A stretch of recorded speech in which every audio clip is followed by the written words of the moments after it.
Carlton King is a former Scotland Yard Special Branch and MI6 officer and the author of Black Ops.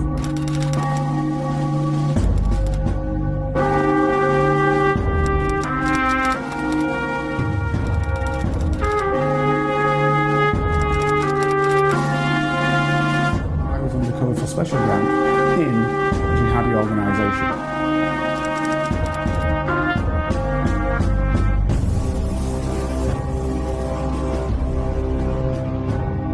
My name is Carlton King, and welcome to the Black Spy Podcast, the show that shines a light on the world of secret intelligence, national security, and armed governmental personal protection operations.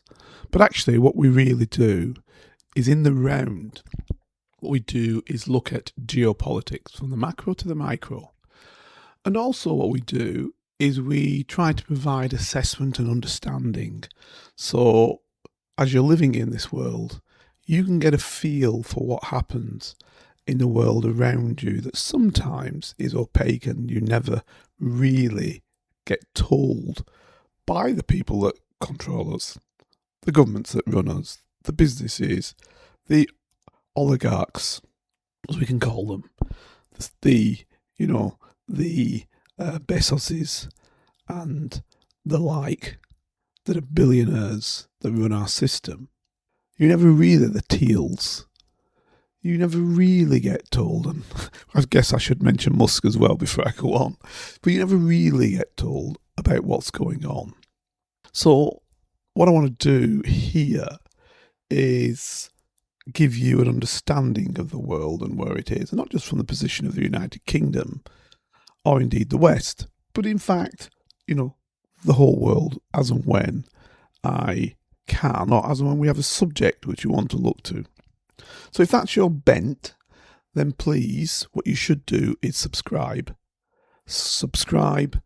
Just press that little button that they have that says subscribe, and you can basically listen weekly. We come out Monday, so you'll have the rest of the week to think about what we've said at the time. Sometimes we're in advance of things, other times we may be behind things, but nevertheless we're going to give you a different insight into it. So please, if you like the show in any way, shape or means at all, please do not forget to subscribe. So what is this week's show about? It's actually about Germany, that powerhouse of Europe.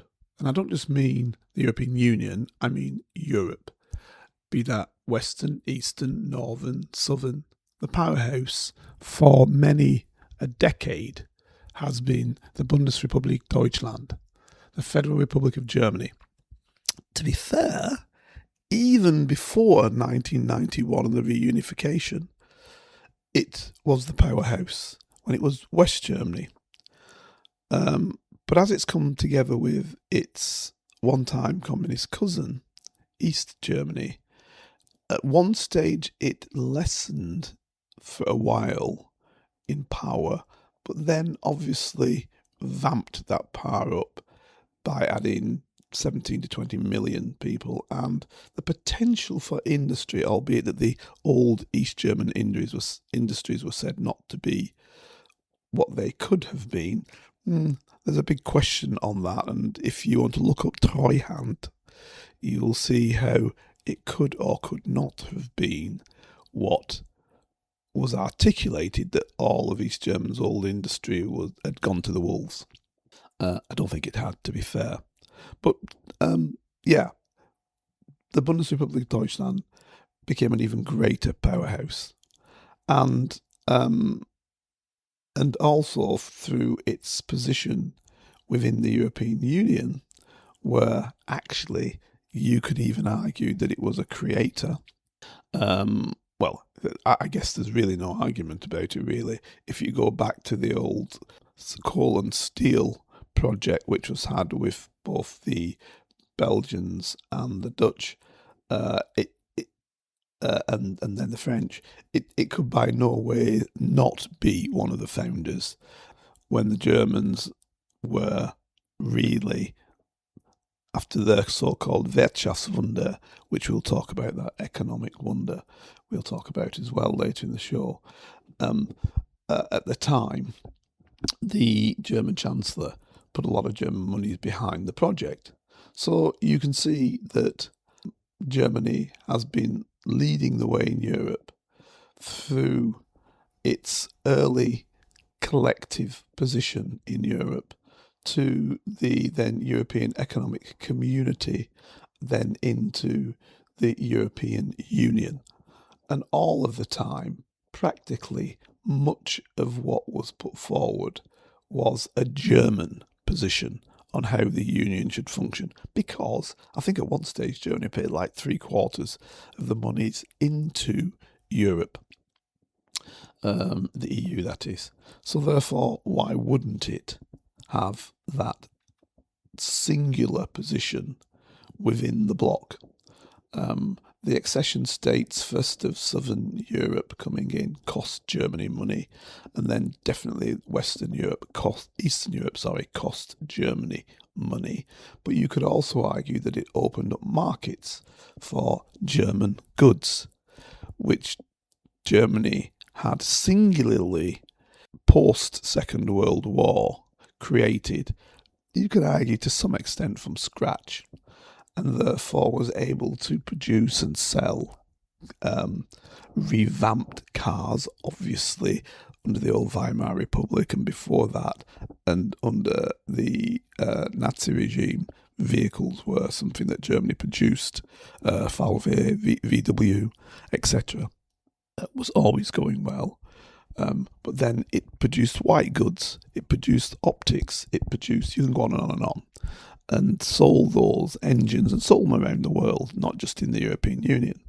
So, or before that, the European Economic Community. So Germany had done very, very well. But one thing that it had always kept in mind, even though it had this, if you will, this political position, this economic position within the European Union, it never raised its head to suggest it was that leader. So everybody knew it was that leader. Everybody understood that its monies were actually pushing it forward. But nobody really wanted to say it was that leader.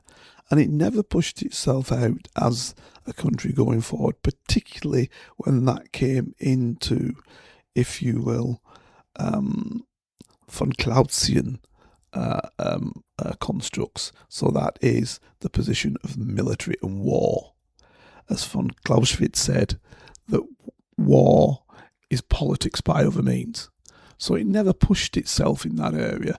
Very, very, very much aware of its National Socialist past.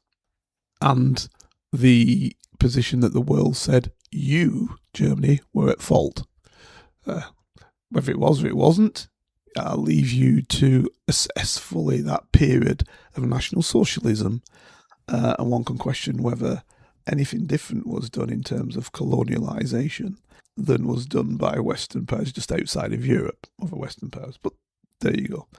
Obviously, there is the position of extermination of various peoples, Jews, Sinti, Gypsy, Roma, you call them, to some extent, homosexuals, individuals with some type, that was generally done within Germany solely, of some type of, they would have called it Behinderte, so individuals with some type, as in their handicap, we'd call it with special needs in our era, all in the line, it would appear, to create a super race or to have a position of Aryan supremacy, which frankly wasn't only something that was perceived and the eugenics position perceived and understood in Germany, but was also perceived, understood and acted upon in the United States with its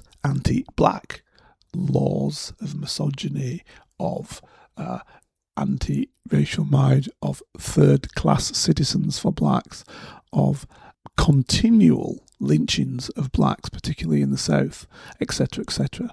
And, of course, it was also preached in Britain with its idea that the Englishman was superior to any other individual etc., etc. And to some extent, the same message was passed in France, and we all know in Italy, etc., etc. So you could go on. It was a European phenomenon, taken to extremes, if you will, by the Germans. And the biggest extreme was that they carried these actions out on other Europeans rather than on non-Europeans.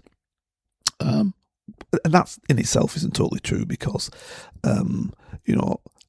surprisingly, German blacks weren't necessarily wholesale lined up for destruction, with some serving in the Wehrmacht, etc. They wouldn't be able to get into the SS, but they could serve in the Wehrmacht and did. That's a regular German army, by the way. But black Germans were dependent upon who the Gauleiter was. That's oftentimes the German senior individual within the Nazi party for a particular region, some type of mayor type person. They were dealt with very bad. But straight in the beginning, under the Rassengesetze, the laws, the racial laws of Germany, many a black woman was forcefully sterilised. But it doesn't seem as though there was an extermination order put against blacks. I think blacks were used or perceived that they could be used as utility. And of course, they weren't an economic threat to, like, say, the Jews were an economic threat to what would later be perceived as regular Germans, because how you could tell the difference between a German Jewish person and a regular German is just incomprehensible. You couldn't actually, which is why they had to do a lot of researching in order to find out who was and who wasn't Jewish, supposedly, and who should or who shouldn't be put into the camps. The same way, I guess, if you were homosexual unknowingly, you could end up in the camps. But many senior German officials were homosexual. As they were perceived in those days, obviously gay today. So again, it was a country full of contradiction. But that contradiction, because of what it did in terms of extermination, and definitely the extermination war on the East, in Eastern Europe, where Eastern Europeans were called Untermenschen and had the same fate, if you will, as German Jewish people, who were not necessarily always perceived as Untermenschen. It depended. This is the problem with the system. So, but what it did do to Germany, and this is the important factor, is after the loss of the Second World War, it cowed the Germans politically for leadership. So they never raised their head to lead and never raised their head to come forward in a military context. Now, why do I mention all of that? Because that has changed. That's why I mention it.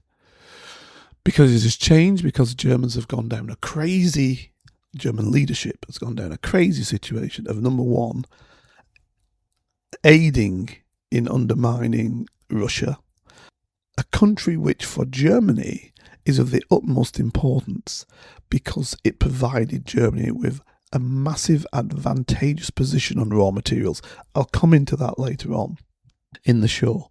And secondly, what it did is it seems to have created a situation, or these leaders seem to have created a situation, whereby they now want to flex their military muscle again. So the new Bundeskanzler Merz, the Chancellor of Germany, Merz, wants to create a massive German army again. And what he seems not to understand is, although a lot of Europe turns around and says, yeah, we need to destroy Russia for whatever reason, to my mind, crazy situation. Why do you need to destroy Russia? There's a greed factor because they think they can split Russia up to the advantage of the rest of Europe. But really, it wasn't an American perspective that. It was more of it wasn't a European perspective. It was more of an American perspective. That post-1991, American companies went into the Soviet Union and ripped the backside out of it, taking everything they could, frankly, corrupting individuals left, right, and centre, and buying into systems. And Soviets who had either, oftentimes Jewish, who had either left and gone to Israel or who had left and gone to the United States, came back, and with the skills of the language, the skills of the because you're Russian, the skills of the capacity of understanding Russian way of life, and oftentimes well educated, because there was another sphere of individuals who had this capacity as well, which was sort of ex-KGB who knew the West and who had never left Russia but understood the system, also did well out of the change. These people, in connection with mafia or being mafia, basically hoovered up the vouchers that were given to the general citizenry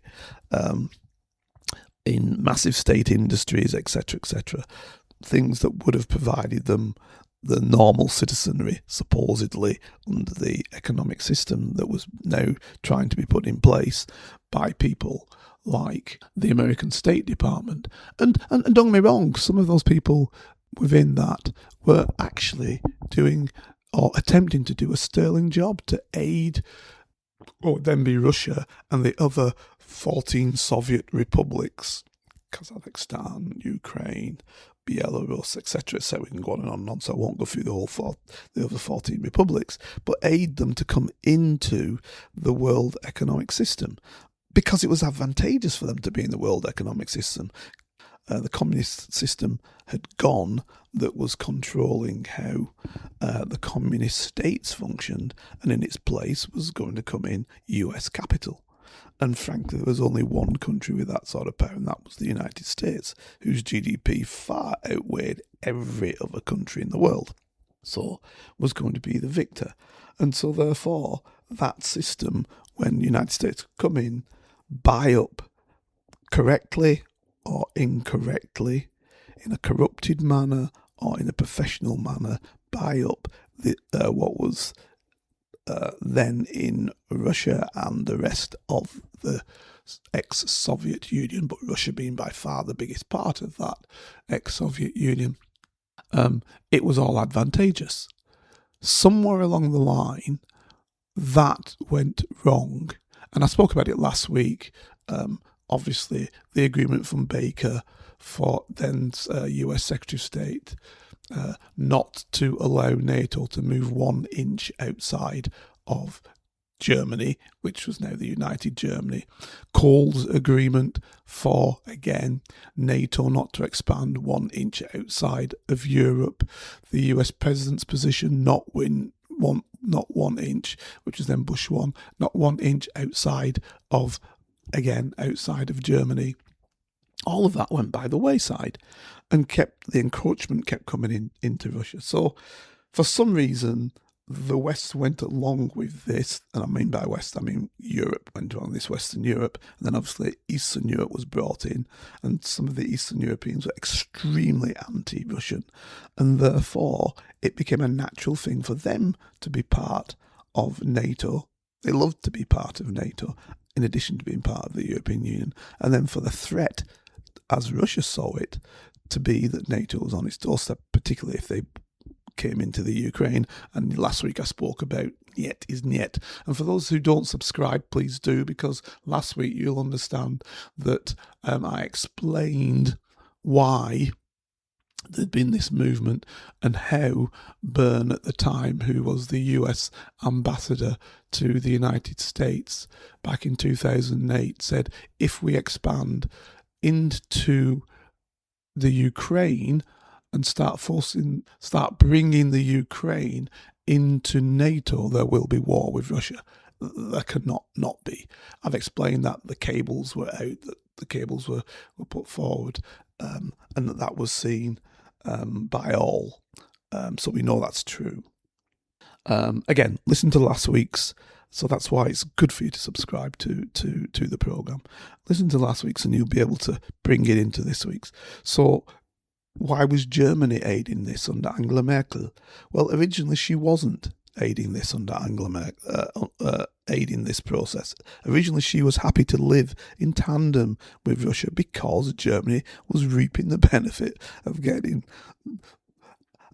literally tons and tons of cheap gas and oil, which made Germany a powerhouse. In fact, allowed Germany to make a very poor and stupid decision, which was made by Angela Merkel for political reasons, internal German political reasons, with the Greens, which was to do away with Germany's nuclear power stations, because she felt that this gas and this oil coming through Nord Stream was going to make sure that they had cheap and abundant power forever, and German industry would continue to forge forward, and that would be the thing. Again, listen to a little bit later on in the show, because what I'm going to do is bring some clips in from others, not just my assessments, but assessments from others, and you'll hear these themes being brought throughout the show within these clips. So do listen to them. So, and the reason why I'm just setting the scene is so you can understand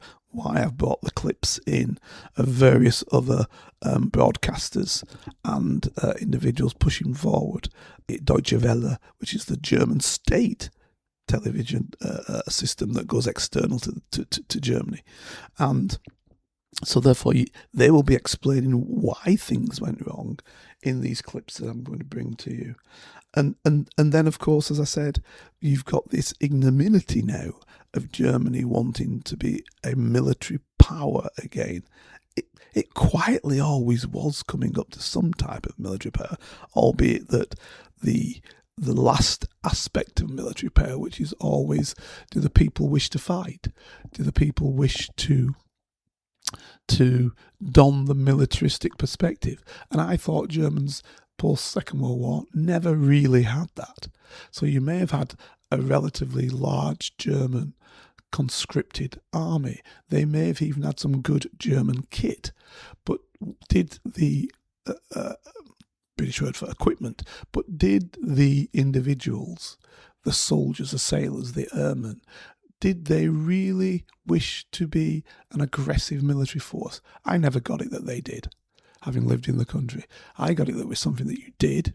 Now, yes, some people signed up to stay within the forces and live a forces life, but even then I knew quite a few people who did that.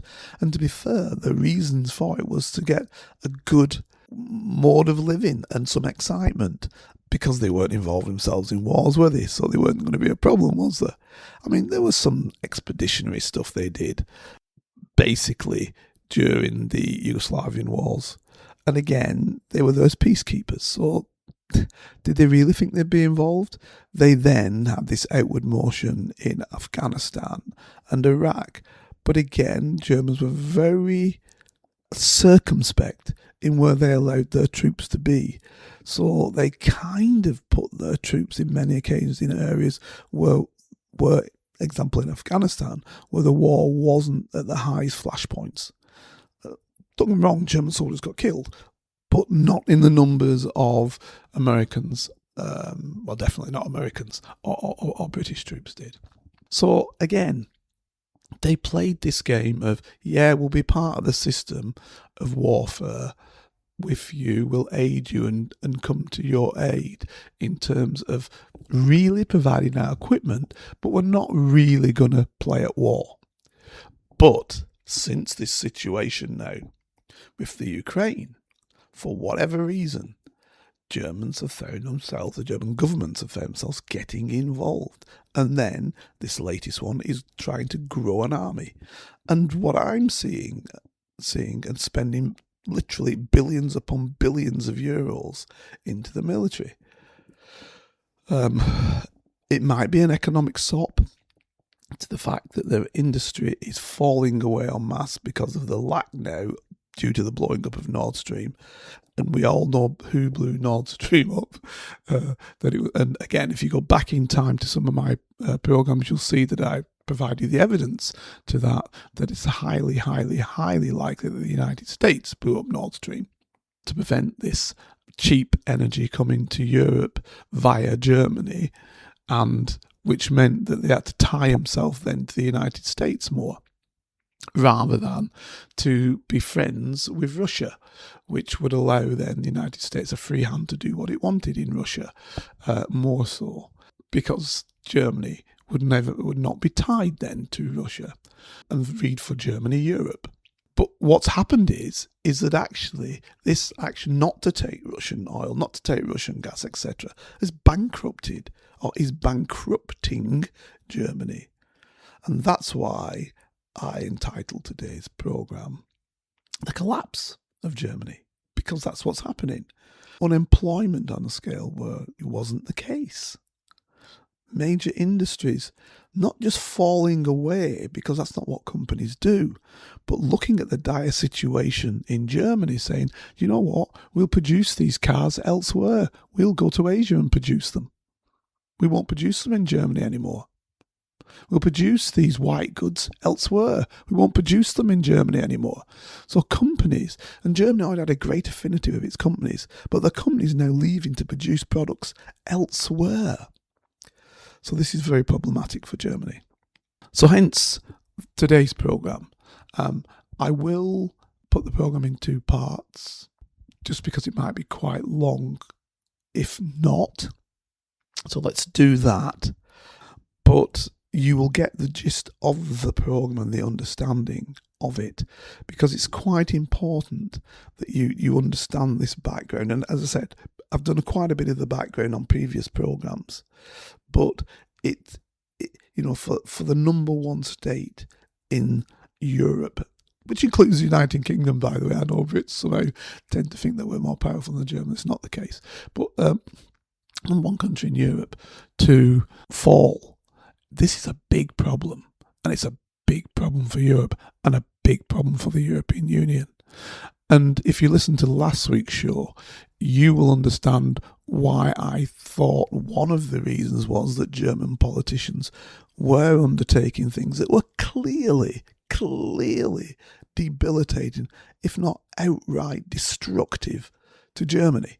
I spoke about the fact that the National Security Agency of the United States had been listening to German leadership for maybe a decade, if not longer. Look, all intelligence agencies spy on each other. That's the job of intelligence agencies. Friend or foe, you're spying on them. And there's just been an example, a document come out this week by the DIA, which is the Defense Intelligence Agency of the United States, which has said that Israel is now the number one country which is spying on the United States at an unprecedented level, a level never before done. They accept within it that, yes, Israel has always spied on the United States, but now it's at the level where it's spying, and not just spying, its interference is so great that the United States freedom of movement, according to the DIA report, is extremely limited now. They are coming close and closer in the Trump regime and listening to everybody. The same thing what the NSA was doing to the Germans. And what does that do? That peddles influence. And in the United States, even in Britain actually, we can see that the Epstein aspect plays part of that. So not just listening and knowing what's going on, but then actively involved in compromat, which is an intelligence position for when you obtain compromising information on individuals, particularly politicians, which can then be utilised in order for politicians to function in a certain manner. Now, has that been the case with Germany? I'll leave the question open to you. I just wonder why a country would basically commit suicide like it's doing. And so that's today's question. What, where, why, how? And more importantly, even if you don't believe anything I'm saying, and I always say that, don't believe me just straightforward, never do. You shouldn't just believe anybody. You should do your own research. What you will see within the programme is that a unique vote has happened in the UN, which has shook Germany to the core, actually, because what it's shown is that the rest of the world is now becoming to question Germany again. when for the rest of the world, Germany was seen as a little bit like Sweden, as a country that could only always do well for the rest of humanity. You know, Norwegians, Swedes have always been looked on in recent years as countries that, you know, are positive for their assistance to the third world. Example, what it used to be called now the Global South. Now, actually a multipolar world where the United States doesn't lead alone, where it's got other powerful nations, including Russia, of course, but in particular China, that challenge the United States, not necessarily in any militaristic way, albeit the United States perceives that, but more in an economic way and an influence way. And that influence and economy has created for the United States a challenge to its previous hegemony and multiple and singular polar control of the world. And that's what the United States is in the throes of trying to change, which is, you know, there's never, if regular visitors will know to the show, there's never solely just one reason why things happen within politics, within geopolitics. It's generally a multiplicity of actions.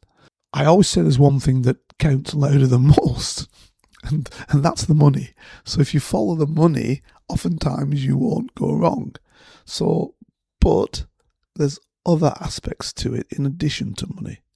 So what I'm saying is that in Germany, politicians may well be making money out of the revamping of, if you will, German military power, the creation of, you know, military vehicles, hardware, drones, aircraft, etc., etc., etc. You can go on, right? All of them require massive amounts of money to be placed in the military industry. And as this industry is growing from, you know, a good position, don't get me wrong, it was never the case that, for example, a company like Honeywell's wasn't involving itself in military components and military hardware. But now when there's going to be an infusion of billions, multi-billions into it, somebody's going to make money. Now, if you're in the know as a politician, do you, I'm not saying they do, no evidence at all, but do you make sure that you, in some way, shape or means, via some process, via some position, do you make sure that you are in some way, shape or means part of the system that allows you to, let's say, enjoy some of the spoils of the monies that have gone into that? You've got to look at this. If we don't look at this, we're blinding ourselves to reality. Are politicians involved in that? And is that one of the reasons for these expansions? In addition to other reasons that we may be articulated on, we need to defend ourselves against an attacker, which, by the way, an attack which wasn't going to come, which actually might now come, which is what last week's and the week before's programme was about, because you're now a threat to Russia and actually actively attacking Russia. Germany may now find itself one day under attack from Oreshniks. Who knows? That was my articulation of the last two episodes, and I think I've evidenced the reason why that may well be the case, and why, even though President Putin, who is a Germophile, really, he was always a keen, interested person in Germany. You know, if you read about him, he seemed to like Germany. I mean, he was stationed in Germany. He seemed to like it, and now, you know, the hatred for Germany is back in Russia. So the point I'm making is these are all legs, if you will, or roads or inlets that lead to this position that says Germany is collapsing. They're falling into a sea. You know, these little inlets, little bits that are coming off it, which fall into a sea and destroy that once, for many, golden city on the hill, which is now being created and being made to be, frankly, a derelict relic of what it once was. So please listen to, as I said, some of the, frankly, the evaluated positions that I'm going to play for you in a few moments. There's something seriously wrong with Germany's economy. Growth has stalled, there's a big hole in the public budget, and some of the country's most iconic companies are cutting jobs. No one in charge can agree on what to do. So, what happened? To find out, we need to go back to an era where everything seemed stable. An era where Germany was considered Europe's economic powerhouse. We need to revisit Germany under Angela Merkel. During her 16 years in office, economic growth was steady, unemployment came way down, and exports rose. And yet, her decisions are now being blamed for some of Germany's gravest economic problems. We're going to unpack this by looking at 4 major aspects of Merkelnomics: energy, public spending, migration, and trade with China. Let's start with a policy that's currently haunting her the most: Germany's dependence on Russian gas.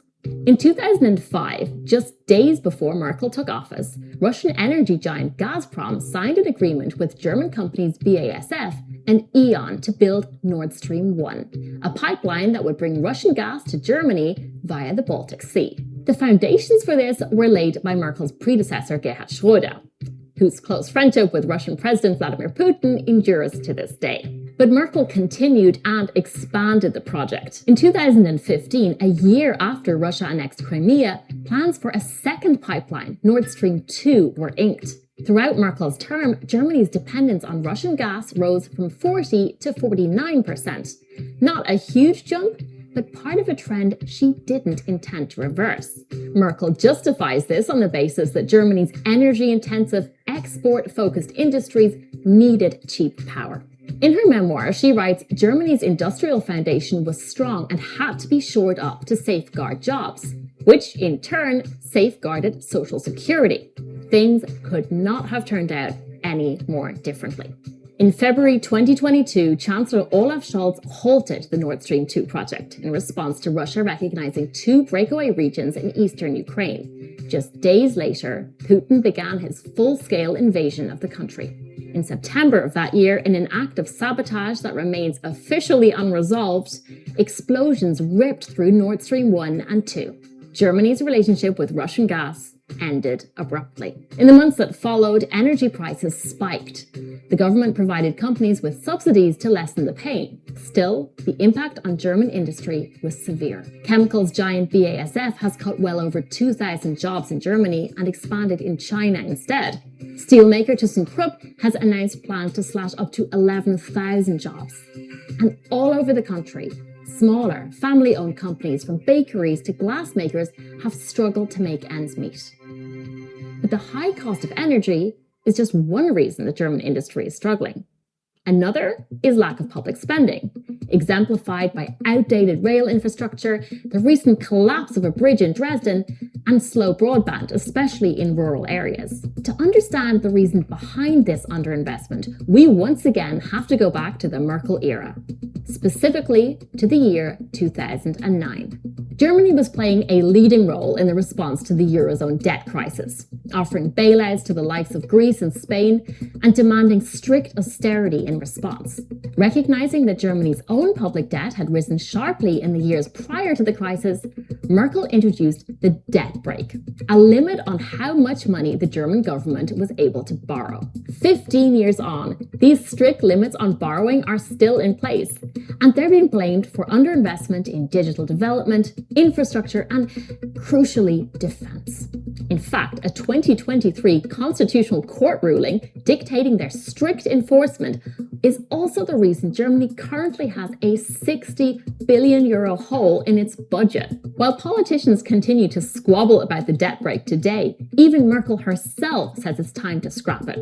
If Merkel proved cautious in her spending in other policy areas, she surprised many by her bold moves. In 2011, following the Fukushima disaster in Japan, she decided to phase out nuclear power, a radical shift from her previous stance. At the time, nuclear nuclear accounted for about a quarter of Germany's electricity production. It had been seen as a key part of the country's transition to renewable energy, since in terms of emissions, it's a clean fuel. At the time, the decision had wide support, but in the current environment of high energy prices and seemingly unattainable climate goals, the possibility of returning to nuclear energy is back on the table.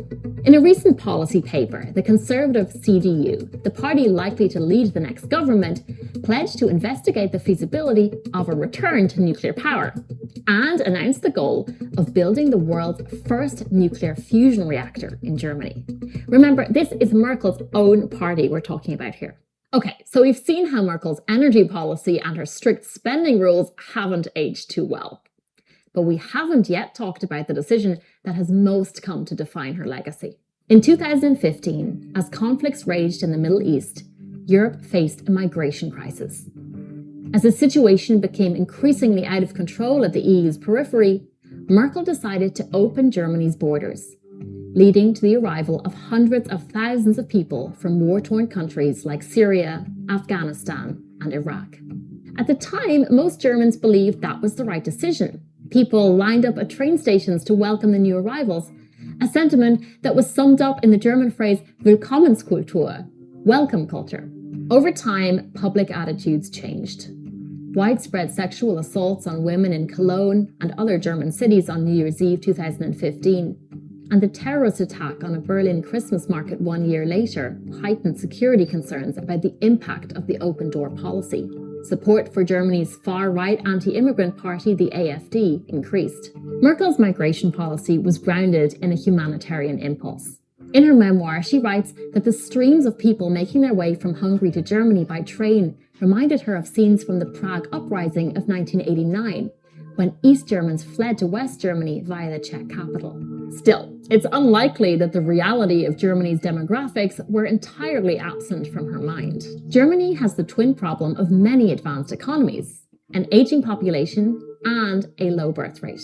The people who arrived in Germany from 2015 onwards were mainly young. The Daimler boss of the time, Dieter Zetsche, said the new arrivals could ignite a new economic miracle or Wirtschaftswunder in Germany, as it happened in the 50s and 60s thanks to the arrival of millions of immigrant workers who helped to rebuild the country after the war. So, how have things turned out? According to a survey by Germany's Institute for Employment Research, over half of the refugees who arrived in Germany in 2015 were employed by 2021, though many of them were working in jobs they were overqualified for. Although Russia invaded Ukraine after Merkel left office, of the more than 1 million Ukrainians who fled to Germany, around a quarter of them are now in employment. Many more are enrolled in German language courses. As time goes by, more of these people will enter the labour market.